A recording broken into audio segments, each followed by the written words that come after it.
ළමයි හැමතිස්සෙම පරිගණකයත් එක්ක ක්‍රියාත්මක වෙන්නේ එයා දකින්නේ පරිගණක තිරයෙන් මුදුකාංග. එයාට දෘඩාංගත් එක්ක ගනුදෙනු කරන්න ඍජුව බෑ. එයාට එහෙම ගනුදෙනු කරන්න පුළුවන්. හැබැයි එයාට ඕන දේ පරිගණකය තුලින් කරගන්න නම් අපිට ඍජුව දෘඩාංගයකට ඇක්සස් කරන්න බෑ. අපිට මුදුකාංගයක් කරහා තමයි දෘඩාංගයකින් අපිට අවශ්‍ය දේ කරගන්න වෙන්නේ. එතකොට මෙන්න මෙහෙම පරිගණකය තුල දෘඩාංග පාලනය කිරීමට දීලා තියෙන උපදෙස් ගොනු වලට අපි කියනවා මුදුකාංග කියලා. Right? We call software the bunch of code files that consist several kind of instructions to control the hardware, right?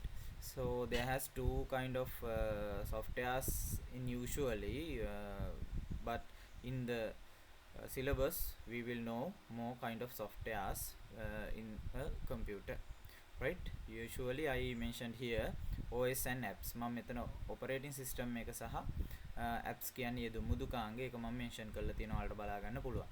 එතකොට software කියන්නේ ළමයි bunch of codes. ඒ කියන්නේ කේත සමූහයක්, right? කේත ගබඩා වෙලා තියෙන ගොනුවක්. ඔයාලා මුදුකාංගයක බටන් එකක් ක්ලික් කරාම සිද්ධ වෙන දේ තමයි මේ බටන් එක ඇතුලේ තියෙන කෝඩ් එක නැත්නම් බටන් එක කනෙක්ට් වෙලා තියෙන කෝඩ් එක එක්සිකියුට් වෙනවා නැත්නම් ක්‍රියාත්මක වෙනවා. ක්‍රියාත්මක වෙනවා කියන්නේ ළමයි කම්පියුටර් එකේ CPU එකට ඒ කමාන්ඩ් එක යනවා බිංදුව එක කෝඩ් එකක් විදියට. මේ බිංදුව එක කෝඩ් එකක් නැත්නම් බයිනරි කෝඩ් එකක් විදියට යනකොට CPU එක අඳුර ගන්නවා ඉන්ස්ට්‍රක්ෂන් එක. ඒක අනුව එයා දෘඩාංගයට ක්‍රියාත්මක වෙන්න විද්‍යුත් ධාරා සහ විධාන නිකුත් කරනවා. ඒ අනුව තමයි පරිගණකය තුල දෘඩාංග ක්‍රියාත්මක වෙන්නේ. එතකොට දෘඩාංග කියන්නේ අතින් අල්ලන්න පුළුවන් පරිගණකයේ තියෙන දේවල්, right? අපි කියනවා tangible parts in computer, right? tangible කියන්නේ අතින් අල්ලන්න පුළුවන් දේවල්, non tangible කියන්නේ අතින් අල්ලන්න බැරි display එක තුලින් පේන දේවල්. So you can understand that hardware are tangible and then softwares are non tangible, right? Software we cannot touch and feel softwares, right? Always we can touch and feel hardwares. So what about the firmware? Firmware කියන්නේ මොනවාද? ළමයි firmware කියන්නේ පරිගණකයේ ක්‍රියාත්මක වෙන්න නම් මේ software මුදුකාංගවල ප්‍රධානිය. එහෙම නැත්නම් අපි කියනවා මෙහෙයුම් පද්ධතිය ක්‍රියාත්මක වෙන්න ඕන. මෙහෙයුම් පද්ධතිය ක්‍රියාත්මක නැති අවස්ථාවේදී අපිට පරිගණකය භාවිත කරන්න බෑ සාමාන්‍ය ආකාරයෙන්. ඒ හින්දා පරිගණකයක් නිවැරදිව ක්‍රියාත්මක වෙන්න මෙහෙයුම් පද්ධතිය ආරම්භ වෙලා වැඩ කරන්න ඕන. ඉතින් පරිගණකයක් අපි ඔෆ් කරලා තියෙන වෙලාවට මෙහෙයුම් පද්ධතිය ක්‍රියාත්මක වෙන්නේ නැහැනේ.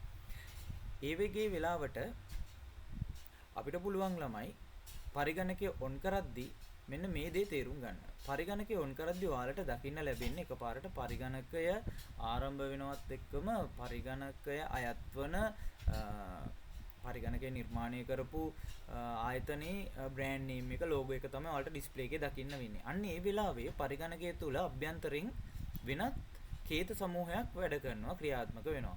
අපි සිලබස් එක ඇතුලේ කතා කරන්නේ මේ කේත කිසිසේත්ම වෙනස් කරන්න බැරි පරිශීලකයාට දකින්න ලැබෙන්නේ නැති පරිගණකයේ නිර්මාණය කර නිර්මාණ සමාගම විසින්, right, manufacturer විසින් පරිගණකයේ මව්පූර්වයේ ගබඩා කරලා තියෙන කේත සමූහයක් විදියට.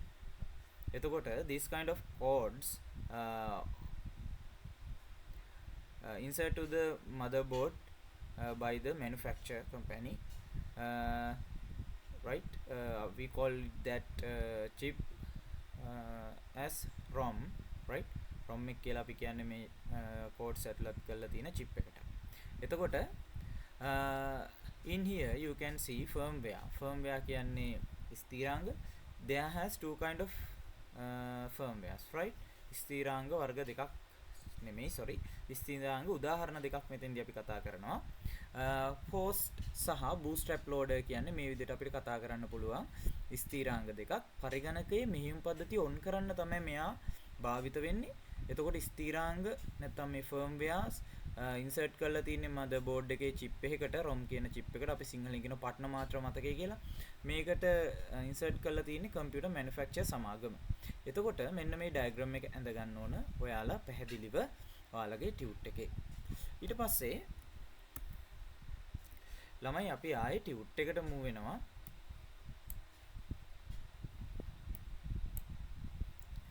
දැන් ඔයාලට tute එකේ මෙන්න මේ space එකේ මම කලින් දාලා තිබ්බ රූපය ඇඳ ගන්න පුළුවන්. ඔයාලට ආපස්සට ගිහිල්ලා වීඩියෝ එක පොඩ්ඩක් නවත්තලා අවශ්‍ය කරන විදියට වීඩියෝ එකේ විදියටම ලස්සනට මේක ඇඳ ගන්න. ඔයාලට සිංහල මීඩියමයි සිංහල වචන විදියට ලියන්න ඕනේ සිංහලෙන් ලියන්න ඕනේ English එක right English medium you can keep that English text only in your diagram right okay let's move to the topic by topic right අපි දැන් මේ මාතෘකාව කතා කරගෙන යමු ළමයි දෘඩාංග කියන්නේ නිශ්චිත හැඩයක් සහිත අපට ස්පර්ශ කළ හැකි පරිගණකයේ භෞතික කොටස් අපි මේවට කියනවා ඉංග්‍රීසි වලින් any physical component of computer system with a definite shape නිශ්චිත හැඩයක් is called a hardware කියලා. එතකොට ඔයාලා මේ නෝට් එක ගන්න ඕනේ.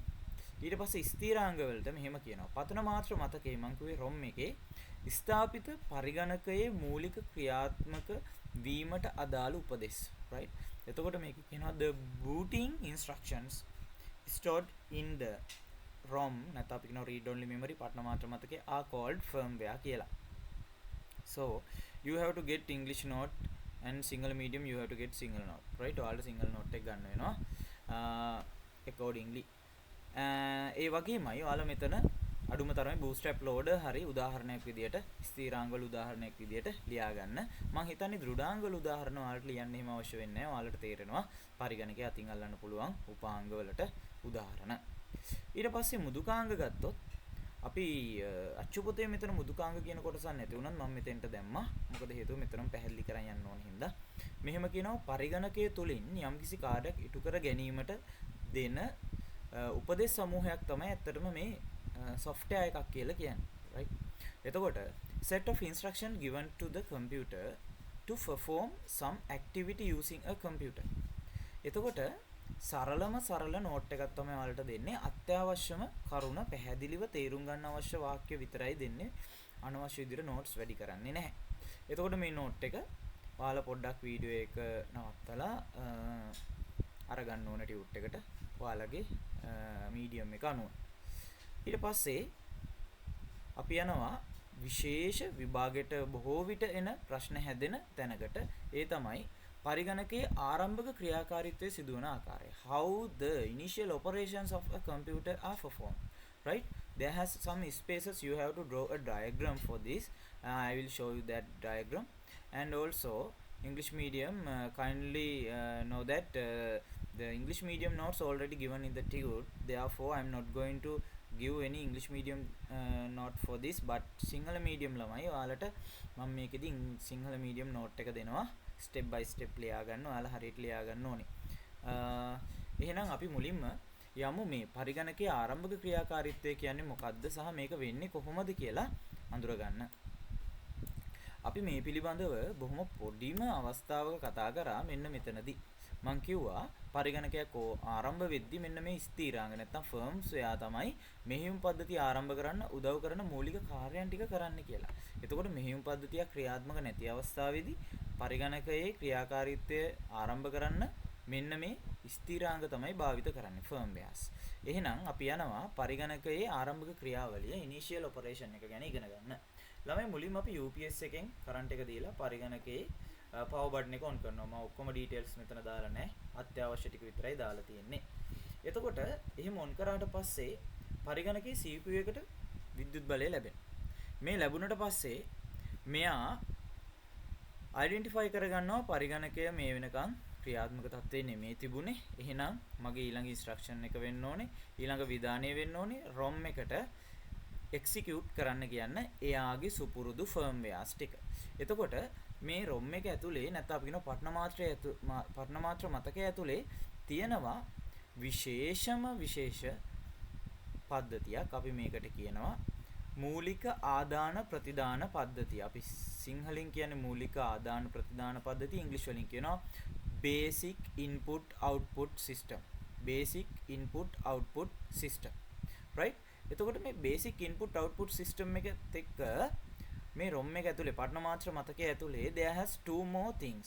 You can see here there has more than two but I am only mentioned here two. right? මෙතන දෙකට වඩා තියෙන කොටස් තියෙනවා. හැබැයි මම අවශ්‍ය ටික විතරයි දැම්මේ. එතකොට post සහ bootstrap loader කියන මෙන්න මේ කොටස් දෙක මම මෙතන මෙන්ෂන් කරන්න හේතුව වෙන්නේ ලියන්න හේතුව වෙන්නේ අපිට ඉදිරියේදී මේ කොටස් පට්න මාත්‍ර මතකයේ ඉඳලා පරිගණකයේ ආරම්භක ක්‍රියාවලිය දක්වා වැදගත් වෙන හින්දා. එතකොට ඔයාලා මේවා ෆර්ම්වෙයාර් විදියටත් ඉගෙන ගත්තා. ඔන්න පට්න මාත්‍ර මතකයේ BIOS ක්‍රියාත්මක වෙනවා. BIOS ක්‍රියාත්මක වෙන්න ආරම්භ වෙන්නේ POST කියන වැඩසටහන ආරම්භ කළා. මේ POST කියන වැඩසටහන සෑම පරිගණකයක් ආරම්භ වෙද්දිම ක්‍රියාත්මක වෙන අනිවාර්ය වැඩසටහනක්. POST වැඩසටහනින් කරන්නේ ළමයි all the components in the computer checking by ping commands. ඒ කියන්නේ ping commands වලින් කියන්නේ ඒක ඔයාලා නිකම් තේරුම් ගන්න. මෙන්න මෙහෙම පරිගණකයේ තියෙන උපාංග එකින් එක පරීක්ෂා කරලා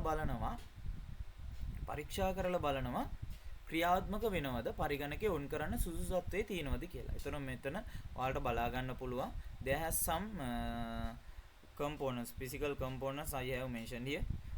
You can see and in the POST program one by one check those components. එතකොට මේ POST program එක තුලදී මේ components එකින් එක check කරගෙන යනවා. Right? And also ඒ වගේම තමයි ළමයි මෙතන තව දෙයක් තියෙනවා. ඔයාලට මේ උඩින් පේනවද CMOS කියලා කෙනෙක් ඉන්නවා. මෙයාට අපි කියනවා complementary metal oxide semiconductor කියලා.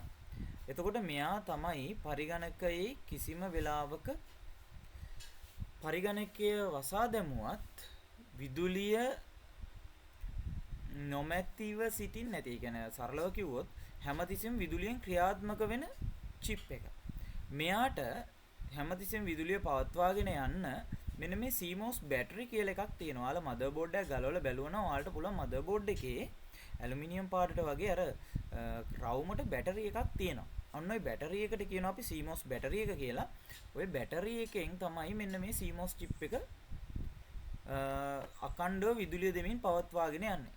එතකොට මෙයා මොනවද තියාගන්නේ? මෙයා තියාගන්න විශේෂ දේවල් තියෙනවා ළමයි. ඒ තමයි පරිගණකයේ දිනය හා වේලාව ගත්තොත් ඒක නිවැරදිව පවත්වාගෙන යන්න මෙන්න මේ CMOS බැටරි එකෙන් බලය ලැබෙන CMOS chip එක complementary metal oxide semiconductor එක වැදගත් වෙනවා. ඒ වගේමයි ඊටත් වඩා වැදගත් වෙනවා මෙන්න මේ POST වැඩසටහනේදී අපි චෙක් කරන්න ඕන නැත්නම් අපි නෙමෙයි sorry මෙහෙයුම් පද්ධතිය ආරම්භ කරන ක්‍රියාවලියේදී POST වැඩසටහන චෙක් කරන්න ඕන අනුපිළිවෙල අපිට යම් දේවල් වෙනස් කරගන්න පුළුවන්. ඒ වෙනස් කරගන්න අනුපිළිවෙලවල් අපිට මෙන්න මේ CMOS chip එක තුල ගබඩා කරන්න පුළුවන්. එතකොට POST වැඩසටහන ක්‍රියාත්මක වෙද්දී චෙක් කරන්න ඕන අනුපිළිවෙල සමහර උපාංග දක්වා පමණයි. උදාහරණයකට ද්විතීකාචාන උපක්‍රම මේ වගේ ඒවා චෙක් කරලා බලන්න ඕන අනුපිළිවෙල අපිට මෙන්න මේ CMOS chip එක ඇතුලේ අනුපිළිවෙල වෙනස් කරලා ගබඩා කරන්න පුළුවන්. අපිට ඕන නම් hard drive එකට කලින් pen drive එකක් ගහලා තියෙනම් ඒක boot වෙන්නේ නැත්නම් ඒක check කරන්න. ඒක boot වෙනකොට sorry. ඒක POST වැඩසටහන තුල check කරන්න අනුපිළිවෙල හදාගන්න පුළුවන්. එතකොට සරලව කිව්වොත් POST වැඩසටහනේදී වෙන්නේ පරිගණකයේ තියෙන සියලුම උපාංග ක්‍රියාත්මක වෙනවද? පරිගණකය ආරම්භ කරන්න ඒ උපාංග ටික සුදුසු තත්ත්වයේ තියෙනවද කියලා පරීක්ෂා කරන එක තමයි කරන්නේ. CMOS chip එක කරන්නේ ඒ උපාංග පරීක්ෂා කරන අනුපිළිවෙල මතකයේ තබා ගැනීම. POST වැඩසටහන ක්‍රියාත්මක වෙද්දී ඒ අනුපිළිවෙල එයා ලබා දෙනවා සහයක් විදියට. ඊට පස්සේ ළමයි සිද්ධ වෙන්නේ ආයේ මෙන්න මේ BIOS ඇතුලේ තියෙන bootstrap loader තමයි ඊළඟට ක්‍රියාත්මක වෙන්නේ. දැන් POST වැඩසටහන හරියටම ක්‍රියාත්මක වෙලා සියලුම උපාංග නිවැරදිව ක්‍රියාත්මක වෙනවා කියලා හොයාගත්තට පස්සේ bootstrap loader එනවා. bootstrap loader කරන්නේ මොකද්ද? එයා අර POST වැඩසටහනෙන් අඳුනගත්ත ද්විතීකාචාන උපක්‍රම අනුපිළිවෙල අනුව එකින් එක චෙක් කරගෙන යනවා master boot record කියන එක තියෙද කියලා. ළමයි master boot record MBR කියන්නේ මෙහෙයුම් පද්ධතියක් ආරම්භ කරන්න අවශ්‍ය කරන ස්ථානය. එතකොට මේ මතක ස්ථානය මේ MBR එක හොයනවා. එයා පරිගණකයේ තුල තියෙන මේ POST වැඩසටහනෙන් හඳුනාගත්ත ද්විතීකාචාන උපක්‍රම වල. එහෙම නැත්නම් කියනවා නම් secondary drives වල. Right? So you can see here I have mentioned two type of secondary devices, secondary storage devices. මම මෙතන ද්විතීකාචාන උපක්‍රම දෙකක් දාලා තියෙනවා. එකක් hard disk drive, අනිත් එක තමයි SSD drive. නැත්නම් අපි කියනවා මෙයාට දෘඩ තැටියක් මෙයාට ඝන තත්වයේ දාවකයක් කියලා. එතකොට බොහෝ විට අද කාලේ පරිගණකවල මෙහෙයුම් පද්ධතිය ගබඩා කරලා පවත්වාගෙන යන්න මේ වගේ උපාංග මතක උපාංග තමයි භාවිත කරන්නේ. ඒකයි මම මේක දැම්මේ. එතකොට bootstrap loader එකෙන් හොයනවා HDDද නැත්නම් අපි කියන දෘඩ තැටියද එහෙම නැත්නම් ඝන තත්ත්වයේ උපක්‍රමයේද මේ MBR එක තියෙන. යාට පළවෙනි අවස්ථාවේදී අර ඕඩර් එක අනුව පළමු අවස්ථාවේදී හම්බ වෙන MBR එක එයා ක්‍රියාත්මක කරනවා. එතකොට මෙන්න මේ HDD එකෙන් හරි SSD එකෙන් හරි එයා හොයාගන්න ඔපරේටින් සිස්ටම් එක ක්‍රියාත්මක කරන්න මේ MBR එක ලෝඩ් කරනවා RAM එකට. එතකොට වෙන්නේ මොකද්ද? RAM එකෙන් ඔන්න මෙහෙයුම් පද්ධතිය සම්පූර්ණ වශයෙන් ආරම්භ කරන්න අවශ්‍ය කරන කර්නල් දත්ත, ඒ කියන්නේ ආරම්භක අවයව දත්ත සියල්ල RAM එකට ගබඩා කර ගන්නවා. ඊට පස්සේ ඒ ටික CPU එකට දෙනවා. CPU එකට දුන්නට පස්සේ ඔන්න අපිට පරිගණක තිරේ මෙහෙයුම් පද්ධතියේ ආරම්භය දැක ගන්න පුළුවන්. මෙහෙයුම් පද්ධතියේ ලෝගෝ එකත් එක්ක Windows නම් Windows, Mac නම් Mac එක, Mac වල Android නම් Android ලෝගෝ එක ওই විදිහට බලා ගන්න පුළුවන්. එතකොට මෙන්න මේ අපි කතා කරපු ක්‍රියාවලිය ළමයි බොහොම අඩු කාලයක් තුල සිද්ධ වෙන ක්‍රියාවලියක්. අපිට ඒක දැනෙන්නෙත් නැති තරම්.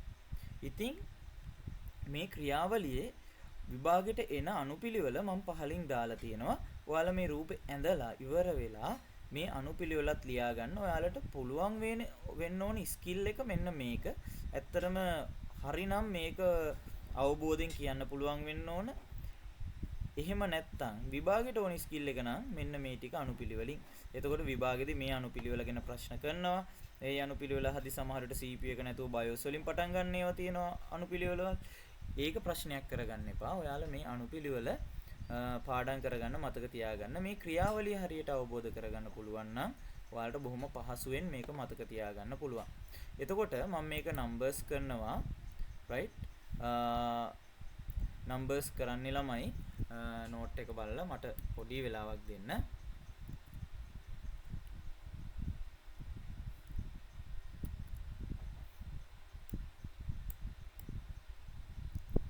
හරි ඔයාලට බලා ගන්න පුළුවන්. මම එක දැම්ම මෙතෙන්ට. ඊට පස්සේ මේ තියෙන්නේ 2 right මේ 3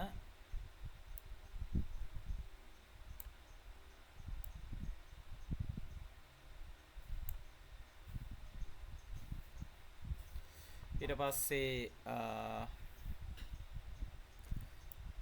මේ 4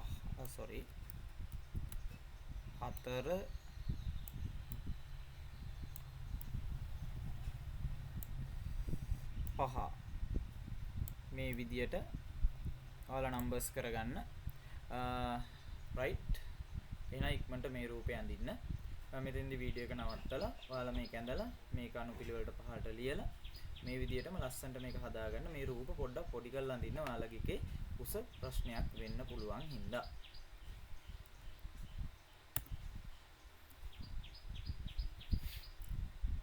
හරි ළමයි මම හිතනවා ඔයාලා ඒක කරන්න ඇති කියලා. දැන් අපි මෙතනදී නෝට් එකට තමයි යන්නේ. නෝට් එකේදී අපිට කතා කරන්න කොටස් තියෙනවා මෙන්න මෙහෙම.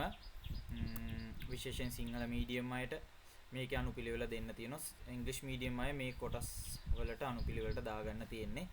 බලන්න පළවෙනිටම වෙන්නේ when the user power up the computer the CPU activates the BIOS. Sinhala medium ලියා ගන්න. පරිශීලකයා පරිගණකය ක්‍රියාරම්භ කිරීමේදී නැත්නම් බලය සැපයීමේදී CPU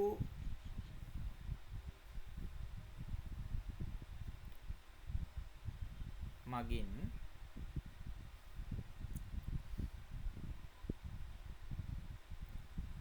මූලික ආදාන ප්‍රතිදාන පද්ධතිය නොහොත් BIOS ආරම්භ කරයි.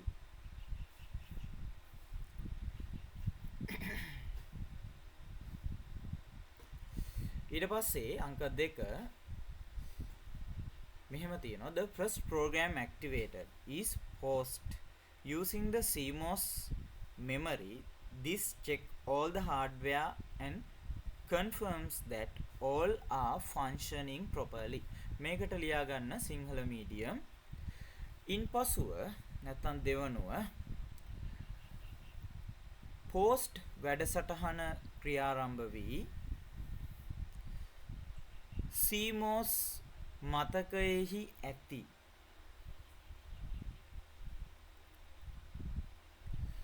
අනුපිළිවෙල අනුව පරිගණකයේ දෘඩාංග ක්‍රියාත්මක වේදැයි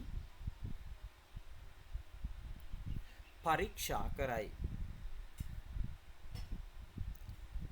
රයිට් ළමයි දැන් තියෙන්නේ තුන්වෙනි පියවර. එතන තුන්වෙනි අවස්ථාව මෙහෙම තියෙනවා. After that it reads the MBR in boot drive in accordance with the firmware bootstrap loader which is provided by the computer manufacturer. එතකොට මෙන්න මෙතනදී අපි ලියා ගන්න ඕන මෙහෙම සිංහල medium තෙවනුව නැත්නම් ඉන්පසුව ස්ථිරාංගයක් වන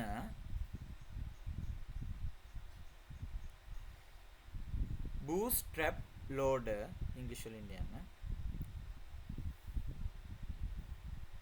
ක්‍රියාත්මක වී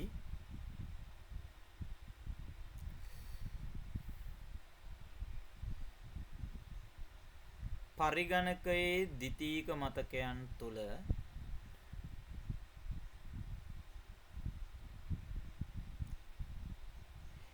MBR නැත්නම් අපි කියනවා master boot record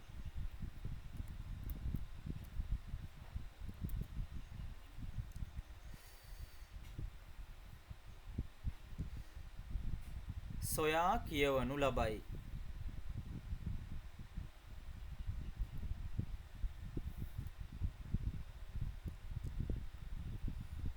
ඊළඟ පියවර සිව්වනුව මෙන්න මෙහෙම තියෙනවා. Then the computer loads the operating system in boot drive to the RAM. මෙන්න මේක ලියන්න මෙහෙම. ඉන්පසුව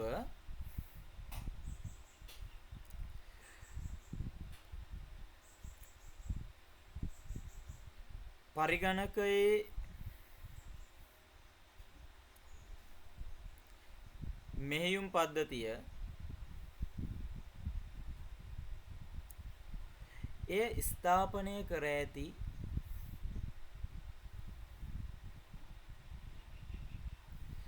දාවකයේ සිට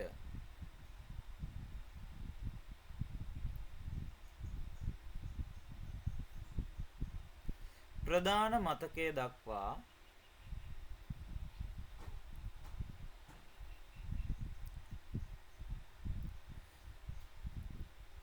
පූර්ණය කරනු ලබයි.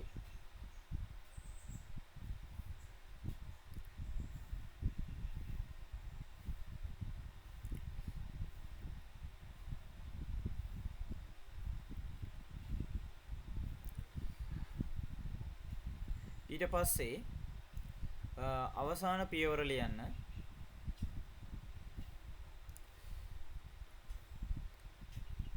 Once this perform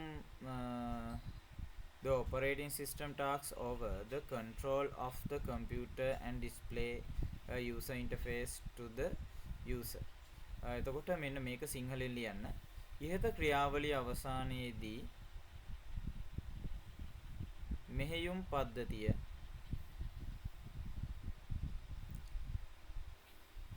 පරිගණකයේ සියලු පාලනයන් ලබා ගන්නා අතර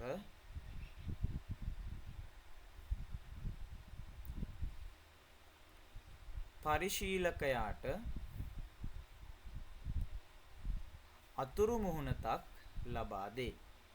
පරිශීලකයාට අතුරු මුහුණතක් ලබා දේ.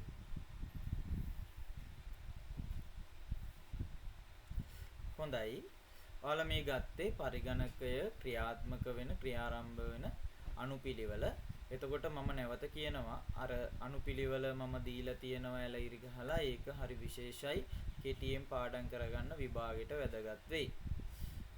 එතනින් පස්සේ අපිට තියෙන්නේ මුදුකාංග කියන මාතෘකාව software කියන මාතෘකාව.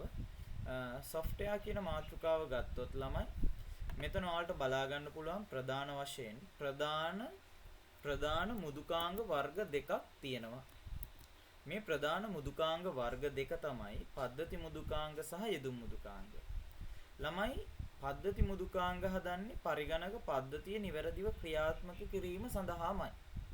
යෙදුම් මුදුකාංග හදන්නේ පරිශීලකයාට පරිගණක පද්ධතියෙන් සිදු කරගන්න ඕනේ ක්‍රියාවන් සඳහා. ඒ කියන්නේ පද්ධති මුදුකාංගයන් නිර්මාණය කරන්නේ නැහැ පරිශීලකයාට අත්‍යවශ්‍ය ක්‍රියාවන් වෙනුවෙන්ම බලලා. ඒ සඳහා පරිශීලක අවශ්‍යතා පූර්ණය කරන්න නිර්මාණය කරන මුදුකාංග තමයි යෙදුම් මුදුකාංග කියලා කියන්නේ. එතකොට මේ යෙදුම් මුදුකාංග වලින් වෙන්නේ ළමයි පරිශීලක අවශ්‍යතා ඉටු කරන එක. පහලින් බැලුවොත් උදාහරණ වදන් සැකසීම word processing, පැතුරුම්පත් අපි කියන spreadsheets කියලා, දත්ත සමුදා database, දත්ත සමුදා නිර්මාණය, පරිගණක ක්‍රීඩා, ඒ කියන්නේ computer games අපිට මෙතෙන්දී උදාහරණ විදිහට ගන්න පුළුවන්. ඊළඟට විශේෂම කියන්නේ මේ web අතිරික්සුව 11 ගොඩක් කතා වෙන මුදුකාංගයක්. මෙයත් පරිගණකයේ තුල තියෙනවා අපිට අන්තර්ජාලයට සම්බන්ධ වීමේ අවශ්‍යතාව පූර්ණය සඳහා. එතකොට මේ යෙදුම් මුදුකාංග වලට අපි ඉංග්‍රීසි වලින් කියනවා application software කියලා. ඒ කියන්නේ කෙටියෙන් අපිට apps කියලා කියන්න පුළුවන්. ළමයි ඔයාලා ෆෝන් එකේ භාවිතා කරන Play Store එකෙන් ඩවුන්ලෝඩ් කරන හැම දෙයකටම ඔයාලා කියන්නේ apps කියලානේ. එහෙනම් මතක තියාගන්න ඔයාලට Play Store එකෙන් ඩවුන්ලෝඩ් කරන්න දෙන්නේ යෙදුම් මුදුකාංග. එහෙනම් දැන් අපි යමු පද්ධති මුදුකාංග ගැන හඳුනා ගන්න. පද්ධති මුදුකාංග වලදී ළමයි ඔයාලට බලා ගන්න පුළුවන් යෙදුම් මුදුකාංග වගේ නෙමෙයි කොටස් කීපයකට බෙදිලා තියෙනවා. මෙහෙයුම් පද්ධති, උපයෝගිතා මුදුකාංග, භාෂා පරිවර්තක වැඩසටහන. එතකොට අපි මේකෙදි ඉගෙන ගනිමු මෙහෙයුම් පද්ධතිය කියන්නේ මොකක්ද? සරලව කිව්වොත් පරිගණකය තුල දෘඩාංග සහ පරිශීලකයා අතර සම්බන්ධතාවය ගොඩනගලා දෘඩාංග කළමනාකරණය කරලා පරිශීලකයාට දෘඩාංග වලින් වැඩක් ගන්න පුළුවන් විදියට අතුරු මුහුණතක් ලබා දෙන්නේ. පරිගණකයත් එක්ක අපි ගනුදෙනු කරන්නේ අතුරු මුහුණතෙන්නේ. අන්නේ අතුරු මුහුණතක් අපිට සපයලා දෙන්නේ මෙහෙයුම් පද්ධතිය. එතකොට ඔයාලා ෆෝන් එකක් වුණත් ඩිස්ප්ලේ එකත් එක්කනේ ළමයි ගනුදෙනු කරන්නේ. ඩිස්ප්ලේ එකක් නැති ෆෝන් එකක් කියන්නේ ඔයාලා ඒකත් එක්ක ගනුදෙනු කිරීම සම්පූර්ණයෙන්ම මග ඇන හිටිනවා. හේතුව ඔයාලා දෙන විධානය ක්‍රියාත්මක කරනවද කියලාවත් ඔයාලට පේන්නේ නැහැ. ඉතින් මේ මෙහෙයුම් පද්ධතිය කියන්නේ අපිට අතුරු මුහුණතක් සපයන ඒ වගේම පරිගණකයේ තියෙන සියලුම දෘඩාංග පාලනය කරන හරියට අපේ ගෙදර අම්මා වගේ පරිගණකයක් ක්‍රියාත්මක වෙන්න මෙයා ඕනමයි. ඊට පස්සේ B උපයෝගීතා මුදුකාංග. ළමයි උපයෝගීතා මුදුකාංග කියන්නේ මෙහෙයුම් පද්ධතියට නිවැරදිව සුමටව ක්‍රියාත්මක වෙන්න අවශ්‍ය කරන පසුබිම හදලා දෙන කෙනා. හරියට අපේ ශරීරයේ ඇතුලේ තියෙන ප්‍රතිශක්තිකරණ පද්ධතිය වගේ අපිට නිවැරදිව නිරෝගීව ඉන්න ශරීරයට ඇතිවන විවිධ උපද්‍රව වලින් බොහෝ දුරට අපිව ආරක්ෂා කරගන්නවා කවුද? අපේ ඉමුනිටි සිස්ටම් එක නේද? ඒ වගේ පරිගණකය තුළට එන වෛරස් ඊළඟට පරිගණකයට අනවසරයෙන් ඇතුළු වෙන්න හදනවා නම් කවුරු හරි ඊළඟට පරිගණකය ඇතුලේ තියෙන සම්පත් හීන වෙලා යනවා. උදාහරණයක් විදියට පරිගණකයේ ද්විතීක ආචාර්ය උපක්‍රමයක් විදියට තියෙන්න පුළුවන් දෘඩ තැටියක්. එහෙම නැත්නම් ඝන තත්ත්වයේ SSD දාවකයක්. මෙන්න මේ දාවකයේ හරි දෘඩ තැටියේ හරි ඉඩ අවසන් වෙන්න ළඟ නම් උපයෝගිතා මුදුකාංග කියනවා අන්න ඔයාගේ හાર્ඩ් ඩ්‍රයිව් එක දැන් ගොඩක් පිරීලා ඒ හින්දා ඔයා මේක පුළුවන් තරම් අනවශ්‍ය ෆයිල්ස් ඉවත් කරලා අඩු කරගන්න බලන්න. නැත්නම් පරිගණකයට ඒක හානියක් වෙන්න පුළුවන් කියලා. ඊට පස්සේ තව දෙයක් තමයි පරිගණකයේ දැනට පවතින මුදුකාංග කාලෙන් කාලට යාවත් කාලීන වෙන්න ඕන. එහෙම නැති වුණොත් සමහර මුදුකාංග අලුතෙන් එන ඇටැකර්ස්ලා වෛරස් එහෙම මේ ආසාදනය වෙලා ඒ වගේ ආරක්ෂාව පවා නැති වෙන්න පුළුවන්. ඒ හින්දා වගේම අලුත් විශේෂාංගත් අපිට භාවිත කරන්න වෙන්නේ නැහැ අප්ඩේට් නොකරොත්, යාවත් කාලීන නොකරොත්. ඉතින් මුදුකාංග යාවත් කාලීන වෙන්න ඕන දේවල් සම්බන්ධයෙන්, දිනයන් සම්බන්ධයෙන් හොයලා බලලා ඒව අපිට දැනුම් දෙන්නේ මෙන්න මේ උපයෝගිතා මෘදුකාංග. ඒ වගේමයි පරිගණකයට සම්බන්ධ කරලා තියෙන දෘඩාංග මොකක් හරි හරියට ක්‍රියාත්මක වෙන්නේ නැත්තම් අන්න ඒකත් අපිට උපයෝගිතා මෘදුකාංගම හොයලා කියනවා මෙන්න මේ කොටස හරියට ක්‍රියාත්මක වෙන්නේ නැහැ කියලා මැසේජ් එකක් එනවා. සරලව කිව්වොත් ඔයාලා පරිගණකය ඔන් කරාට පස්සේ ඔයාලට පහළ දකුණු අත පැත්තෙන් එන මැසේජස් සියල්ලම වගේ අපිට පෙන්වන්නේ මේ උපයෝගිතා මෘදුකාංග. එයාලගේ කාර්යය එහෙනම් පරිගණකය සුමටව ක්‍රියාත්මක වෙන්න අවශ්‍ය පසුතලය හදලා දෙනවා. ඒ කියන්නේ යා මෙහෙයුම් පද්ධතියට උදව් කරනවා පසුබිමින් ඉඳගෙන. අපිට හැම උපයෝගිතා මෘදුකාංගයක්ම දකින්න ලැබෙන්නේ නැහැ. හැබැයි සමහර ප්‍රතිවෛරස මෘදුකාංග වගේ උපයෝගිතා මෘදුකාංග, ගිනි පවුරු මෘදුකාංග අපිට සමහර වෙලාවට පරිගණක පද්ධතියට ස්ථාපනය කරගත්තාම දකින්න පුළුවන්. එහෙම නැතුව ගොඩාක් උපයෝගිතා මෘදුකාංග එකෙල්ලේ පරිශීලකයාට දැర్శණය වෙන්නේ නැහැ. ඊට පස්සේ භාෂා පරිවර්තක කියන්නේ මොනවාද? අපි මේක ගැන කතා කරන්න ඕන. ළමයි පරිගණකය තුල මෘදුකාංග නිර්මාණය කරන්නේ සරල ඉංග්‍රීසි භාෂාවේ වචන භාවිත කළා. ඒ සඳහා භාවිත කරන භාෂා වර්ග අපි පරිගණක ක්‍රමලේඛ භාෂා කියලා කියනවා. මේ හැම ක්‍රමලේඛ භාෂාවක්ම වර්තමානයේ වෙද්දී භාවිත කරන්නේ සරල ඉංග්‍රීසි වචන. Python තියෙනවා, ඔයාලට සිලබස් එකේ Pascal තියෙනවා. මේ විදිහට මේ භාෂාවල තියෙන්නේ ගත්තොත් සරලවම ඉංග්‍රීසි වචන. මේ ඉංග්‍රීසි වචන පරිගණකයට තේරෙන්නේ නැහැ. ඉතින් පරිගණකයේ CPU එකට මේ දේවල් තේරෙන්න නම් ඒවා අපි විදුලිය බවට පත් කරන්න ඕනේ. ඔයාලා දැන් දන්නවා විදුලිය කියන්නේ බිඳුව සහ එක. ඉතින් බිඳුව සහ එක අගයන් බවට පරිවර්තනය කරන්න අපි භාවිත කරන පරිගණකයේ තුල භාවිත කරන පරිවර්තක වැඩසටහන් තමයි මෙන්න මේ භාෂා පරිවර්තක වැඩසටහන් කියලා කියන්නේ. එහෙම නැතුව අපි කතා කරන භාෂාවක් තවත් පුද්ගලයෙක් කතා කරන භාෂාවකට පරිවර්තනය කරන Google Translate වගේ එකක් අපි මෙතෙන්දී භාෂා පරිවර්තක විදියට ගන්නෙ නැහැ. හරිද? එතකොට සරලවම පරිගණකයේ මෘදුකාංගයක් ලියලා තියෙන ක්‍රමලේඛ භාෂාවන් පරිගණකයේ මධ්‍ය සැකසුම් මේකකයේ CPU එකට අන්ඩර්ස්ටෑන්ඩ් කරගන්න තේරුම් ගන්න පුළුවන් විදියට පරිවර්තනය කිරීම තමයි මේ භාෂා පරිවර්තක තුනේ කාර්යය. දැන් මම ඔයාලට කියලා දෙන්න යන්නේ නැහැ මේ තුනෙන් මොනවද කරන්නේ එක වෙනස් වෙන්නේ කොහොමද කියලා. අපි ඒ ඉගෙන ගමු 11 වසරේ පළවෙනි පාඩමේ අවසානයේදී. එතකොට අපි දැන් එකින් එක ආයෙ බලන්න යන්නේ. ඔයාලට බලා ගන්න පුළුවන් මාතෘකාව තියෙනවා පද්ධති මෘදුකාංග. System software are generally divided into 3 types කියලා තියෙනවා. මෙන්න මෙතන සිංහල මීඩියම් එක නැහැ, ලියා ගන්න සිංහල මීඩියම්. පද්ධති මෘදුකාංග සාමාන්‍ය ලෙස ගතහොත් ආකාර 3කට වර්ග කරයි. නැත්තම් පද්ධති මෘදුකාංග වර්ග 3කි. පද්ධති මෘදුකාංග වර්ග 3කි. ඊට පස්සේ මෙහෙයුම් පද්ධතිය තමයි පළවෙනි වර්ගය අපි කතා කරා. දැන් කතා කරන්නේ එහෙනම් අපි මෙහෙයුම් පද්ධති ගැන. පරිගණකයේ ස්ථාපිත අනිකුත් මෘදුකාංග සහ දෘඩාංග කළමනාකරණය කරමින් පරිශීලකයාට පරිගණකය භාවිත කිරීමට අවශ්‍ය අවකාශය ලබා දෙන්නේ මෙහෙයුම් පද්ධතිය මගින් කියලා කියනවා. The operating system provides for the user to utilize the functions of computer by managing the hardware and software in it කියලා තියෙනවා. අපි මේක තවදුරටත් පැහැදිලි කරගමු.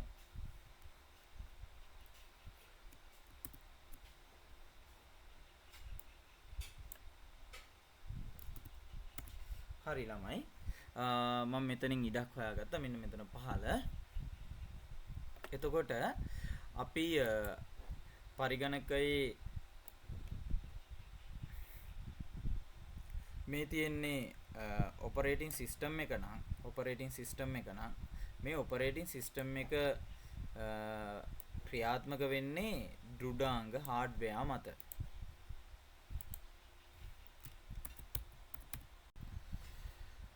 හරි ළමයි, මම ඔයාලට මේ රූපය අඳින අවස්ථාව වෙද්දී යම්කිසි බාධාවක් වෙලා වීඩියෝ එක කට් වුණා.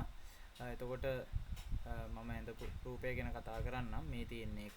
එතකොට මේ තියෙන්නේ ඔපරේටින් සිස්ටම් එක මෙහෙයුම් පද්ධතිය. මෙහෙයුම් පද්ධතිය කරන දේ තමයි දෘඩාංග කළමනාකරණය කරනවා. ඒ වගේම පරිශීලකයට භාවිත කරන්න අතුරු මුහුණතක් ලබා දෙනවා. ඔයාලට පේනවා.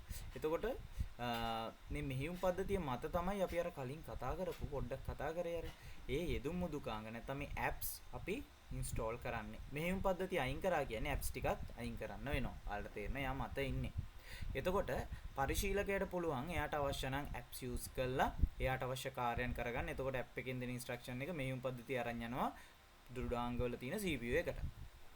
ඒ වගේම පරිශීලකයට කෙලින්ම මෙහෙයුම් පද්ධතිය හා සම්බන්ධ වෙලා එයාගේ අවශ්‍යතාවයක් නැත්නම් මෙහෙයුම් පද්ධතියේ කරල යුතු ක්‍රියාවලිය මොකක්ම හරි දෙයක් සම්බන්ධ වෙලා ක්‍රියාත්මක කරන්න පුළුවන්. හැබැයි පරිශීලකයා ඍජුව සම්බන්ධ වෙන්නේ නැහැ දෘඩාංගත් එක්ක. එහෙම සම්බන්ධ වුණා කියලා එයාට අවශ්‍ය කාර්ය දෘඩාංගයෙන් කරගන්න බෑ. ඉතින් පරිශීලකයා හැමතිස්සෙම පරිගණකයේ අතුරු මුහුණතත් එක්ක සම්බන්ධ වෙනවා. අතුරු මුහුණත නිර්මාණය කළ දෙන්නේ මෙහෙයුම් පද්ධතිය. අතුරු මුහුණත හරහා ලැබෙන සියලුම විධාන පරිගණකයේ දෘඩාංග දක්වාගෙන ගිහිල්ලා දෘඩාංග කල්පනාකරණය කළා පරිශීලක අවශ්‍යතාවයන්ට අනුව දෘඩාංග ක්‍රියාත්මක කරවීම මෙහෙයුම් පද්ධතිය කරනවා. ඔයාලා ගෙදර අම්මා වගේ හැමදේම බලලා හොයලා කරන්නේ මෙහෙයුම් පද්ධතිය. එතකොට මෙන්න මේ මෙහෙයුම් පද්ධතිය ගැන ඔයාලට ටියුට් එකේ නෝට් එක දීලා තියෙනවා. ඔයාලා මේක බලලා ලියා ගන්න ඕනේ. හරි. මම හිතන්නේ දැන් හරි. එතකොට ඔයාලට බලා ගන්න පුළුවන් මේ ටික මම කියවන්න යන්නේ නැහැ. දෙගොල්ලන්ටම දීලා තියෙනවා. සිංහල සහ ඉංග්‍රීසි මීඩියම් දෙගොල්ලන්ටම ඉස්සෙල්ලා කියෙව්වා. එතකොට ඔයාලට මේ රූපේ බලා ගන්න පුළුවන්. ඔයාලා නෝට් ලියද්දි පොඩ්ඩක් වීඩියෝ එක නවත්තලා නෝට් එක ලියලා ඊට පස්සේ ආයෙ ප්ලේ කරන්න. නැත්නම් වෙලාව දෙන එක අපරාධී හින්දා. ඔයාලටත් දිග වීඩියෝ එකක් හැදෙනවා ඒකේ. එතකොට පරිශීලකයේ උපරිම ක්‍රියාත්මක වෙන්න පුළුවන් මේ පද්ධති මුදුකාංගත් එක්ක. පද්ධති මුදුකාංග සහ යෙදුම් මුදුකාංග වලින් තමයි පරිශීලකයා පරිගණක තිරය හරහා තමන්ගේ කාර්යය ඉටු කරගන්නේ.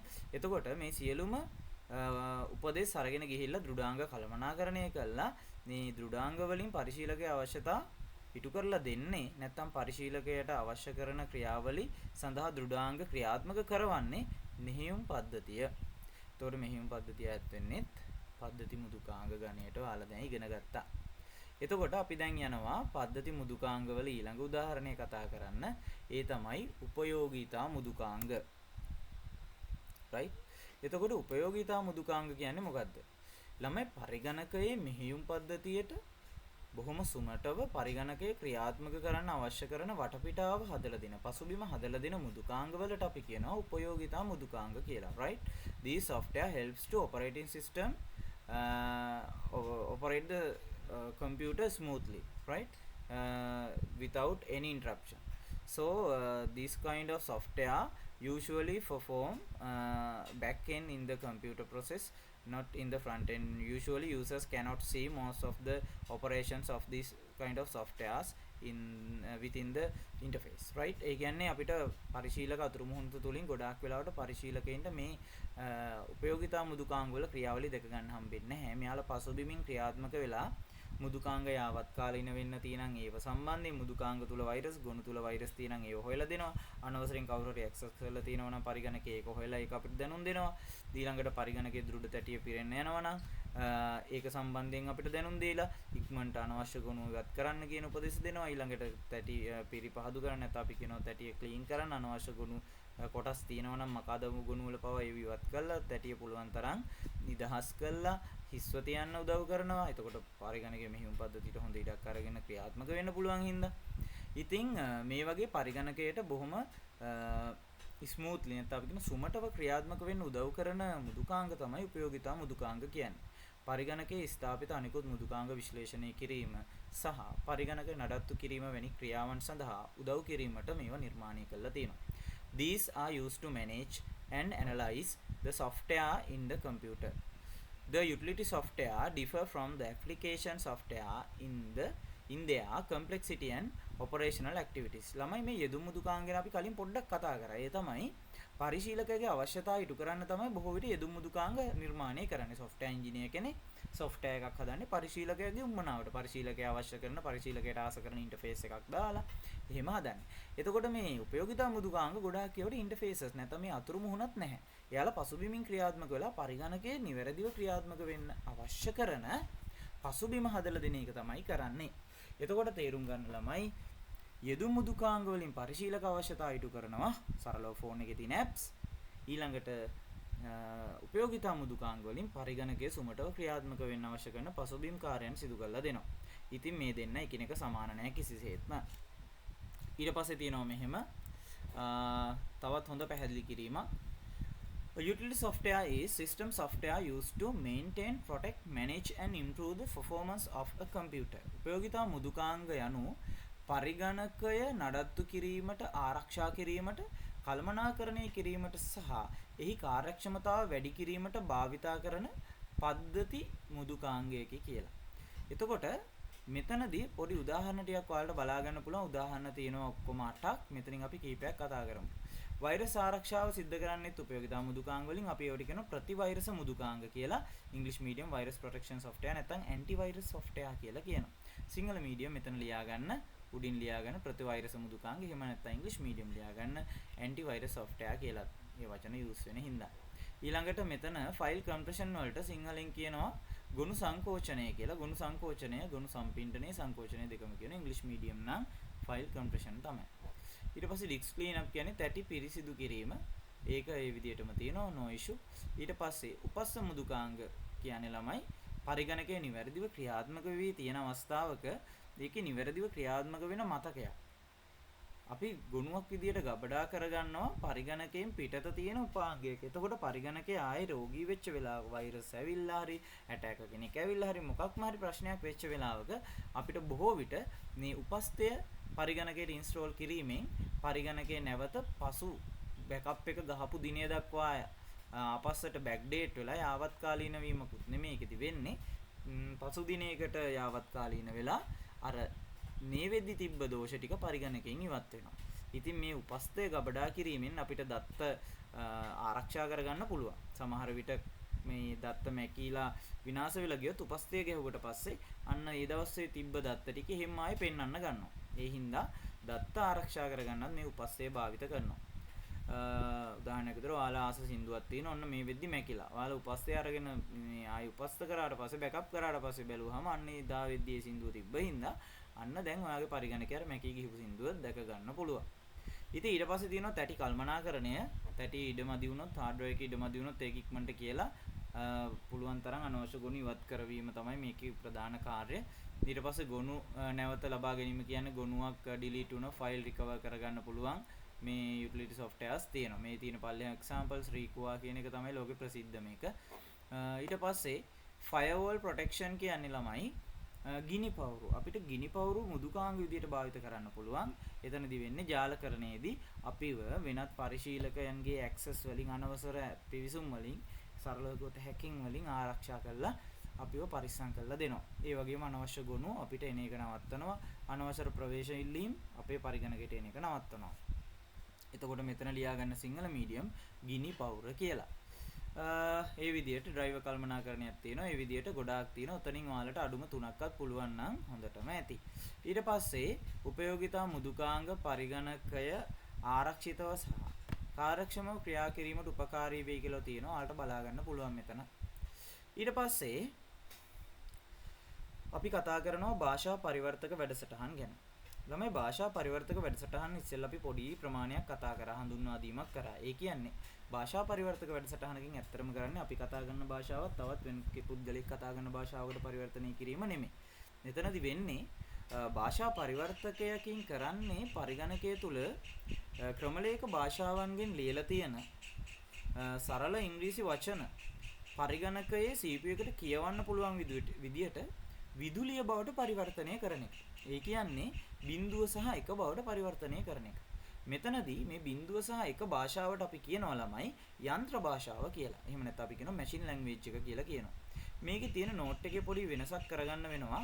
තියෙන්නේ computer program instructions are written in high level languages translate into machine language කියලා ඉංග්‍රීසි වල තියෙනවා. I think there is no issue with that, right? ඒක correct. හැබැයි සිංහල මීඩියම් එකේ තියෙන එක පරිගණක ක්‍රමලේඛ උපදේශ යන්ත්‍ර භාෂාවට පරිවර්තනය කරයි කියලා තිබ්බත් ඇති. මේක ඉහළ මට්ටමේ භාෂාවලින් ලියා ඇත. ඒකට කැලල ඕනේ නැහැ. මෙන්න මෙහෙම එන්න ඕන සිංහල මීඩියම්. ඉහළ භාෂාවලින් ලියා ඇති පරිගණක ක්‍රමලේඛ යන්ත්‍ර භාෂාවට පරිවර්තනය කරයි. ඉහළ භාෂාවන්ගෙන් ලියා ඇති පරිගණක ක්‍රමලේඛ උපදෙස් යන්ත්‍ර භාෂාවට පරිවර්තනය කරයි. අපි දැන් බලමු මෙතනදී මේ කොහොමද යන්ත්‍ර භාෂාවට පරිවර්තනය කරන්න කියලා. ඔයාලට පොඩි ඩයග්‍රෑම් එකක් මේකෙත් තියෙනවා. මේ තියෙන්නේ මේ තියෙන ළමයි Python භාෂාවෙන් hello කියන එක print කරන විදිය නිකම්ම print කියලා දෙනවා hello කියන එක මේ notations ඇතුලේ. එතකොට මොකද වෙන්නේ? hello කියන වචනේ අපිට display එකෙන් පේනවා. right output වෙනවා. ප්‍රතිදානය වෙනවා. මේක වෙන්නේ කොහොමද? මේ සඳහා භාවිත වෙනවා මේ වචන ටික මෙන්න මේ බිංදු එක බවට යන්ත්‍ර කේතය බවට හරවන්න අවශ්‍ය කරන භාෂා පරිවර්තනය කරන භාෂා පරිවර්තක වැඩසටහන. මෙතන තියෙනවා assembler compiler interpreter. ඇත්තටම මේ Python භාෂාව බිංදු එක නැත්නම් යන්ත්‍ර භාෂාවට හරවන්න අවශ්‍ය වෙන්නේ අපිට interpreter කියන කෙනා. assembler කියන කෙනාගෙන් කිසිසේත්ම මේ Python භාෂාව නම් යන්ත්‍ර භාෂාවට හරවන්න බෑ. compiler එක වර්තමානයේ භාවිත වෙනවා, interpreter භාවිත වෙනවා. assembler පරිශීලකයින් මේ වෙද්දි මුදුකාංග නිර්මාණයට භාවිත කරන්නේ නැති assembly භාෂාව යන්ත්‍ර භාෂාවට හරවන්න තමයි මෙයාව භාවිත වෙන්නේ. ඒක අපි ඉගෙන ගමු 11 වසරේ අවසාන පාඩමේදී. පළවෙනි පාඩමේදී. එතකොට මෙතනදී බලන්න යන්ත්‍ර භාෂාවට හැරවෙන මේ කේතය අවසානයේදී CPU එකට තේරුම් ගන්න පුළුවන් මට්ටමට හැරෙනවා. දැන් බිංදු එක කියන්නේ විදුලියනේ. මේකෙන් තේරුම් ගන්න පුළුවන් බොහොම පහසුවෙන්ම. හරි ළමයි, දැන් අපි කතා කරන්නේ ඊළඟ මාතෘකාව. ඒ තමයි යෙදුම් මුදුකාංග. එතකොට යෙදුම් මුදුකාංග වල මම නෝට් එකක් මෙතන දීලා නැහැ. නෝට් එකක් දෙන්න ඕන. අපි ඉස්සෙල්ලා පොඩ්ඩක් මේක කතා කරමු. යම්කිසි ප්‍රමාණයකින් දැන් නැවත කියලා තියෙනවා. යෙදුම් මුදුකාංග කියන්නේ user needs fulfill කරන නැත්නම් මේ user requirements සඳහාම නිර්මාණය කරපු මුදුකාංග කියලා. කියන්නේ පරිශීලක අවශ්‍යතාව වෙනුවෙන් තමයි නිර්මාණය කරලා තියෙන්නේ. right? English medium, can you understand that? These kind of software basically develop focus on some user requirements, right? එතකොට මේවා හදන්නේම user requirements නැත්නම් පරිශීලක අවශ්‍යතාව focus කරලම තමයි. ඉලක්ක කරලම තමයි. එතකොට ඔයාලා මෙතෙන්දි බලන්න word processing software, word MS Word නැත්නම් Google Docs ඒක නම් online use කරන්න පුළුවන් වලාකුළු මේ වදන් සැකසුම් එක. මෙතන පද සැකසුම් කියලා තියෙන. එතන පොඩ්ඩක් හදාගන්න ළමයි වදන් සැකසුම් කියලා ඇත්තටම අපි භාවිත කරන වචනේ වදන් සැකසුම්. ඊට පස්සේ තියෙනවා spreadsheets. අපි කියනවා පැතුරුම්පත් කියලා ගණකපත් කියලා තියෙන. ඒක හදාගන්න පැතුරුම්පත් කියලා. පැතුරුම්පත්. ඊට පස්සේ ඔයාලට බලා ගන්න පුළුවන් ඉදිරිපත් කිරීමේ presentation software. අපි ඒවට කියනවා සමර්පණ මුදුකාංග කියලා. සමර්පණ මුදුකාංග. ඊට පස්සේ දත්ත ගබඩා. ඒව නම් වෙනසක් කරන්න දෙයක් නැහැ. වෙබ් බ්‍රවුසර් එකට අපි කියනවා වෙබ් අතරික්සුව නැත්නම් වෙබ් අතිරික්සුව කියලා. ඒ වගේමයි අපි graphic design නිර්මාණය කරන්න නැත්නම් අපේ editing මොන හරි වැඩවලට අපිට ඒවත් අපේ අවශ්‍යතාවන. ඉතින් ඒ සඳහා අපිට භාවිත කරන්න පුළුවන් මේ Adobe Photoshop, GIMP වගේ යෙදුම් මුදුකාංග. ඊළඟට ওই වීඩියෝ ප්ලේ කරගන්න, සින්දුවක් අහගන්න අපිට අවශ්‍ය කරනවා media players. අපි ඒවට කියනවා මාධ්‍ය දාවක කියලා. මාධ්‍ය දාවක. ඊට පස්සේ sannivedanayන් සඳහා අපි WhatsApp වගේ ඒවා පාවිච්චි කරනවා. ඒවත් web apps. ඒ කියන්නේ web අන්තර්ජාලය තුලින් නිර්මාණය වෙලා අපිට ලබා දෙන යෙදුම් මුදුකාංග නැත්නම් යෙදුම්ම තමයි.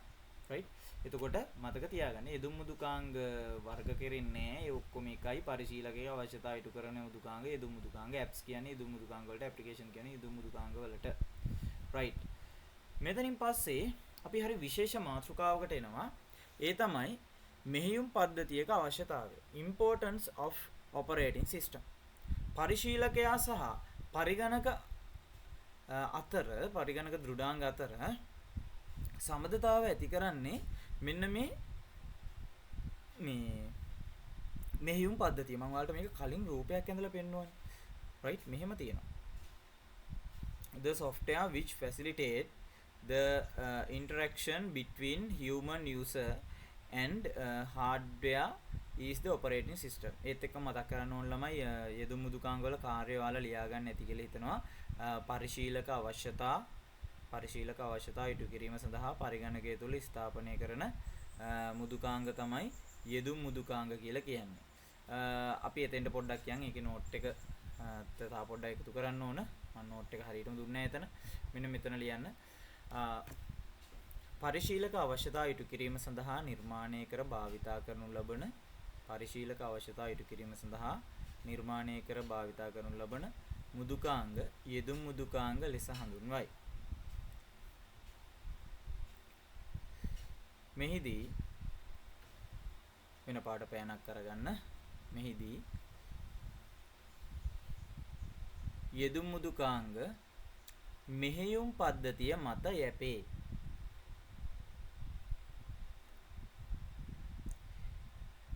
එනම් එකම යෙදුම් මුදුකාංගය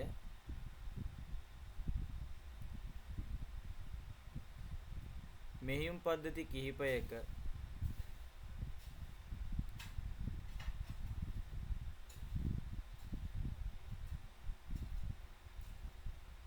වෙන්වෙන් අනුවාද versions වෙන්වෙන් අනුවාද ලෙස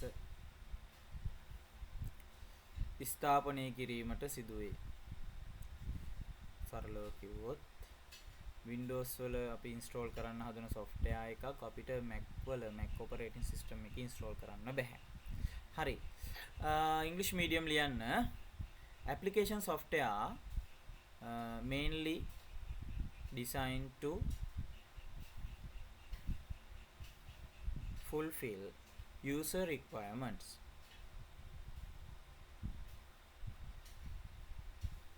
These software always depend on the operating system.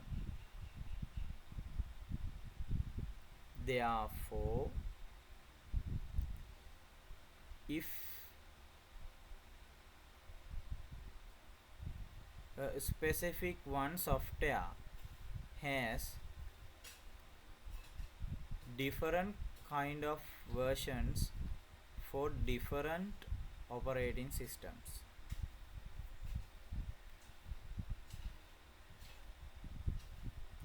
Right. දැන් අපි මෙහෙයුම් පද්ධතියක අවශ්‍යතාවය ගැන කතා කරමු ආයෙත්.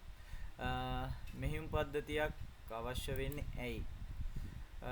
ඔයාලට මෙන්න මෙතන මේ දාලා තියෙන රූපය විභාගෙට ගොඩාක් වෙලාවට එනවා. එතකොට එද්දි මෙන්න මේ කොටස් දෙක යෙදුම් මුදුකාංග දෘඩාංග එහෙම නැත්නම් මෙහෙයුම් පද්ධතිය පරිශීලකය ඔය කොටස් හිස්ව තියෙන්න පුළුවන්. මේක නම් ගොඩාක් වෙලාවට එනවා. එතකොට මේව වරහන් තුලින් හරි ඔයාලා හිතලා හරි ලියන්න වෙනවා. එහෙනම් මේක පොඩ්ඩක් හොඳට ඇහැට බලා ගන්න අයයි. right? Human user application software operating system other system software hardware. එතකොට මේකෙදී මෙහෙම කියනවා පරිශීලකයා සහ පරිගණක දෘඩාංග අතර සමතතාවය ඇති කරනු ලබන මුදුකාංගය මෙහෙයුම් පද්ධතිය. The software which facilitate the interaction between human user and hardware is the operating system කියලා. බොහොම අඩුවෙන් notes දීලා තියෙන්නේ මෙතෙන්ට. අවශ්‍ය කරන එකම විතරයි දීලා තියෙන්නේ. ඊට පස්සේ අපිට තියෙනවා විවිධ මෙහෙයුම් පද්ධති, right? Different kind of operating systems you can see here. Here the first operating system type is that not the type. Example is Windows, right? Windows තමයි මෙතනදී අපි මුලින්ම example එක විදිහට අරන් තියෙන්නේ. එතකොට you can see here ඔයාලට මෙතනදී බලා ගන්න පුළුවන් the first example of the Windows operating system 1985 launch Windows 1, then 1992 launch Windows 3.1, then the most popular one this one Windows 95 in that period 1995 and also Windows XP 2001 නැත්නම් මේක 2001 දී නිර්මාණය වුණේ රිලීස් කරේ. මේක ලොකු කාලයක් ඇත්තරම පවත්වාගෙන ගියා. ගොඩාක් පරිශීලකව මේක ඇත්තරම 2012 13 වෙනකනුත් අපි පරිගණකවල භාවිත කරා. මාර ස්ටේබල් හොඳට පාවිච්චි කරන්න පුළුවන්. ගොඩාක් වැඩ නැති වුණත් පරිගණකයේ ලෙඩක් නැතුව පාවිච්චි කරන්න පුළුවන් හොඳ ඔපරේටින් සිස්ටම් එකක්. ඊට පස්සේ Windows Vista ආව. වැඩි කල් යන්න උන්නේ නැහැ. මේකේ මෙමරි මැනේජ්මන්ට් හරියට වැඩ කරේ නැති හින්දා පරිගණකයේ ස්ලෝ වෙන්න ගත්ත මේ ඔපරේටින් සිස්ටම් එක ගැවුවාම ටික කාලෙකින්. ඒ හින්දා ඒත් එක්කම Windows 7 ආව. Windows 7 හොඳම version එකක්. අදටත් සමහර පරිගණකවල භාවිත වෙන ගොඩක් printers වලින් print කරන්න ගන්න පරිගණක තුල මේ Windows 7 වලට තාමත් බලා ගන්න පුළුවන්. හොඳට driver support කරනවා පරණ printers වලට. ඊට පස්සේ Windows 8 මේ modern operating systems ඔයාලට tile එක වෙනස් වෙන හැටි පේනවා. Windows button එක වෙනස් වෙන හැටි පේනවා මේකේ. ඉතින් මේ විදිහ Windows 11 දක්වා තියෙනවා. 8 10 11 දක්වා. ඊට පස්සේ මෙතන තියෙනවා වෙනම එකක් MS Windows Server ඊළඟට Linux කියලා උදාහරණ දෙකක් තියෙනවා. මෙන්න මෙතනින් ලියන්න සේවාදායක පරිගණක මෙහෙයුම් පද්ධති. මේවා සේවාදායක පරිගණක මෙහෙයුම් පද්ධති. ඉංග්‍රීසි මීඩියම් ලියන්න server computer operating systems. මෙන්න මෙතන පොඩි නෝට් එකක් තියෙනවා ලියන්න. ඒක ලියලා ඉමු. මෙහෙම ලියන්න. මෙම මෙහෙයුම් පද්ධති සේවාදායක පරිගණක තුල පමණක් ස්ථාපනය කරයි.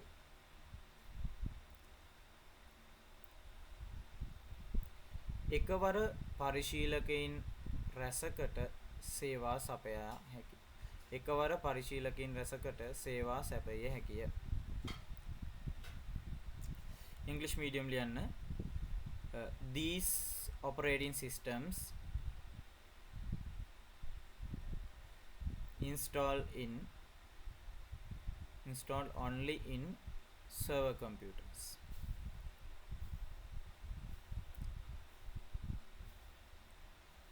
It can manage several users at the same time. Right. මම හිතන්නේ ඔයාලා දැන් server computers කියන එක දන්නවා. මම පන්ති ගොඩක් කියලා දීලා තියෙන එකක්. සාමාන්‍ය පරිගණක වලට වඩා බලයෙන් ප්‍රමාණයෙන් වැඩිමිය. එතකොට server computer එකට examples අපි ගත්තොත් මෙන්න මෙහෙම server computer එකක් දැම්මොත් මේකේ ලොකු RAM එකක්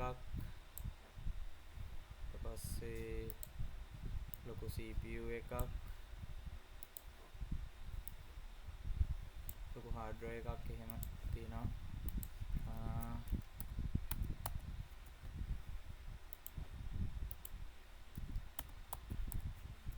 එතකොට මේ තියෙන වැඩි සම්පත් මොකද වෙන්නේ? මෙයාට සම්බන්ධ වෙන පරයන්ත පරිගණක වලට බෙදා දෙමින් තමයි ක්‍රියාත්මක වෙන්නේ.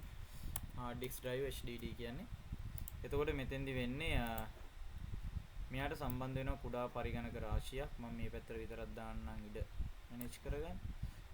එතකොට මෙහෙම සම්බන්ධ වුණාම මේ කුඩා පරිගණක වලට කියනවා මේ පර්යන්ත පරිගණක. එහෙම නැත්නම් අපි terminals කියලා කියනවා.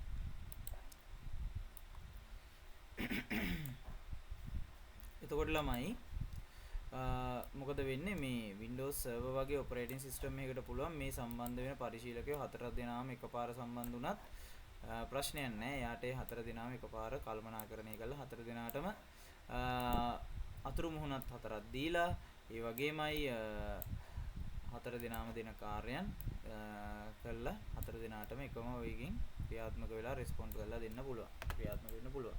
Right? This is a server computer and it can manage several terminals at the same time simultaneously. So to do that we should install this kind of operating system. What are the examples? You know that. ඔයාලා කියන්න බලන්න examples මොනවද කියලා. ඒ තමයි මේ තියෙන්නේ. Microsoft Windows Server නැත්නම් අපි කියනවා Linux server. මේ දෙකෙන් එකක් use කරන්න. මේ දෙක සමාන නැහැ. මේ දෙක දෙන්නේ. Right? Then there has Mac. මේ Windows ගැන අපි note එක ලියුවේ නැහැ. නමුත් Mac ගැන ලියන්න වෙනවා ලියන්න.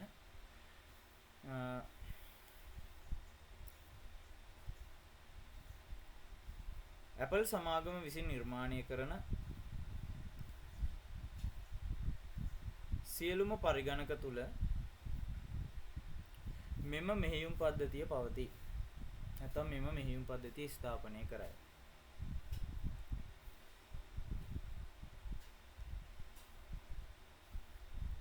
මෙහි නිර්මාපකයා Apple සමාගම වේ.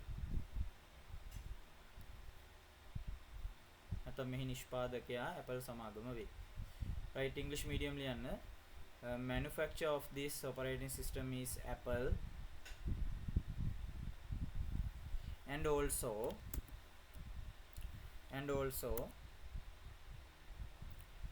all the Apple computers use Mac operating system. right.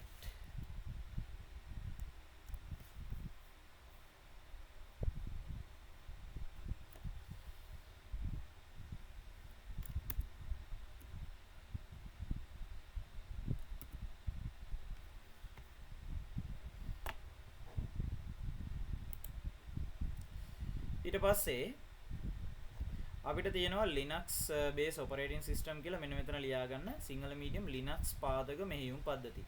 ඇත්තටම මේ Linux කියන්නේ මව් මෙහෙයුම් පද්ධතියක්.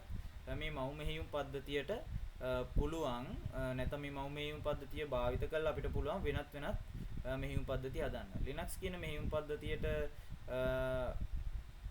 ඇත්තටම සාමාන්‍ය පරිසරයේ අපි භාවිත කරන සාමාන්‍ය පරිගණකවල දක්නට ලැබෙන මෙහෙයුම් පද්ධතියක් හා ක්‍රියාත්මක වෙන්න බෑ. හොඳ චිත්‍රක පරිශීලක අතුරු මුණතක් නැහැ. හැබැයි මෙයාව භාවිත කළා අපිට පරිශීලකේ වඩාත් ආකර්ශනීය මේ මෙහෙයුම් පද්ධතිය හදන්න පුළුවන්. එතකොට මෙන්න මෙහෙම ලියන්න. Linux යනු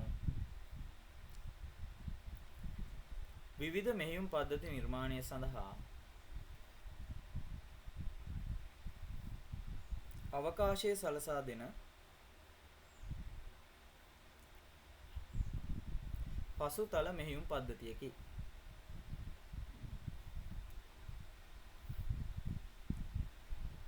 මෙමගින් බොහෝ මෙහෙයුම් පද්ධති නිර්මාණය කර ඇත. English medium ලියන්න. Linux is a platform to build operating systems.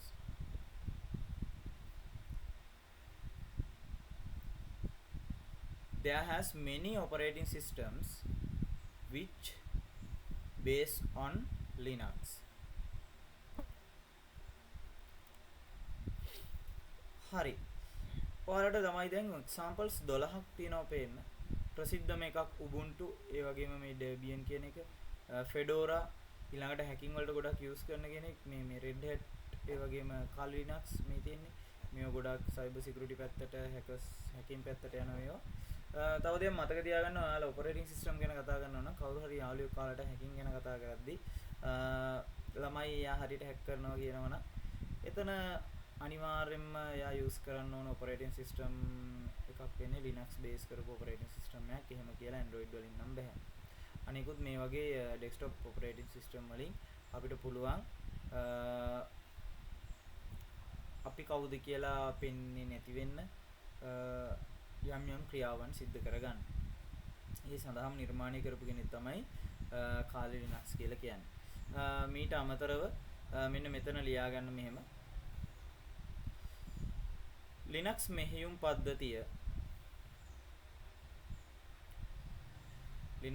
පද්ධතිය නිදහස් කේත මුදුකාංගයකි.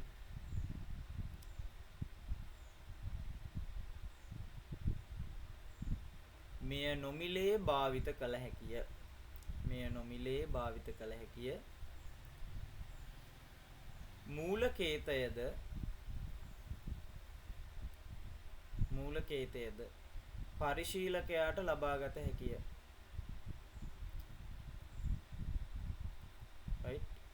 English medium ලියන්න. Linux is a open source operating system which provide source code also. Right. දැන් අපි යනවා mobile operating systems වලට. අපි මේ කොටස ඊළඟ වීඩියෝ එකෙන් කරන්න තියමු. එහෙනම් අදට ඉවර කරනවා ළමයි. ඔයාලා මේ ටික හරියට කරගෙන තියන්න ඕන. මම බලනවා ඊළඟ සතියේ නෝට් එක. right. එහෙනම් හැමෝටම ස්තුතියි සම්බන්ධ වුණාට. පිළිවෙලට නෝට් එක ලියා ගන්න. බැරි වෙච්ච තැනක් තිබ්බනම් ඒ ටික ආයි වීඩියෝ එක බලලා පුළුවන් වෙයි තේරුම් ගන්න. බොහොම සරලව කියලා දුන්න වැඩියෙන් වෙලාව අරගෙන ඊළඟ දේ තේරෙන්නෙම නැති කොටසක් තියෙනවා නම් ඒක පන්තියට ගෙනල්ලා මගෙන් අනිවාර්යෙන් අහන්න. එහෙනම් බොහොම ස්තුතියි ළමයි ඔයාලා මේ වීඩියෝ එක නරඹුවට නෝට් එක සම්පූර්ණ කරගෙන ඇති කියලා මම හිතනවා අද කරපු ටික. thank you.